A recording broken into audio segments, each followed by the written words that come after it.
Hi there, today we're going to use some modelling paste and a stencil and a palette knife, and the purpose of this is to create some texture. So I've got some cold press watercolour paper that's been taped down with some masking tape, and I've liberally put some of that modelling paste in some of the areas but kept some of it plain. So liberally spreading a layer on and then just moving the stencil around to where I want it and then spreading it with that palette knife. You can see I've left some gaps here and there, and that's what I want. I want some texture and some plain paper.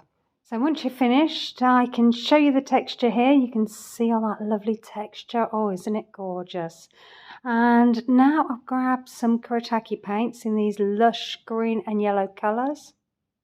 Once the modelling paste is dry, we're going to grab a largest brush and we're just going to roll the paint down the page. Just literally get your paintbrush on the side and roll it in between your fingers. It's a great sensation, love doing this. So just making these lines all the way down the page. So when you're finished with the yellow, grab the green and do exactly the same process. Just rolling that paint in between your fingers, the paintbrush, and just letting that colour sit on that lovely texture. Then grabbing some more paint and going in the opposite direction. So you can see here we've got a lovely pattern coming up, and yep, that's what you need to do. Just cross hatch over your original paint marks. You can see the lovely texture here, and you can see the colour, how it's reacted with that texture. So I'm going for opposite colour of the colour wheel, and I've grabbed a purple. So I'm doing the same kind of thing, except this time it's more of a jaggedy kind of paint action. Just painting over, letting the paint grab onto the texture and leaving some gaps where that texture isn't. Once you finish doing that, you might want to add a little bit more texture. So I've just grabbed the brush, got some paint on, and I'm just dragging up and making these lines. I think they look quite effective against that background. If you feel that the colour isn't strong enough, you can go in again and just layer on top. Just add additional colour just to make that richness. I love the texture, it's just so tactile. So now I've grabbed a yellow acrylic pen, and I'm just going around those little circles that we made with the modelling paste.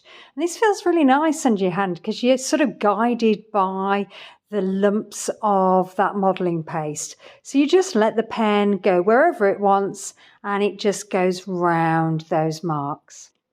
So when you finish with the yellow paint pen and you're all happy with that, then grab a finer nib acrylic paint pen or something similar, you know, a felt tip pen or something like that, or even a pencil will do it.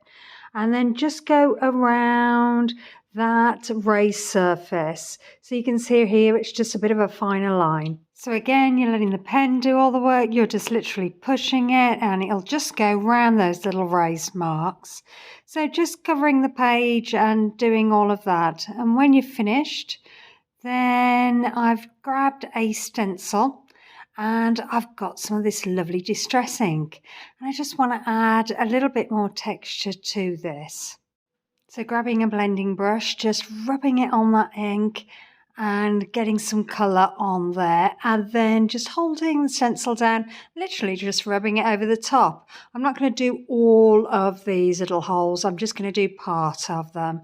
So it just adds a little bit more depth to this picture. The colour that I'm using for this ink is a distressed mahogany, but you might want to go for something a bit wild. Maybe a green would look really good against this, or a purple. I've sort of chosen the same kind of hues. I just want these marks to be a little bit subtle. Bringing the page up to the camera so you can see all those lovely marks. Okay, so moving on now, I've got a white Posca pen and I just want to brighten it up a little bit. I thought it was looking a bit dowdy, so I thought if I put some white on there, that'll just give it a nice little bit of zing. Also, the last item that I'm adding has got a white background, so it sort of helps tie it all together.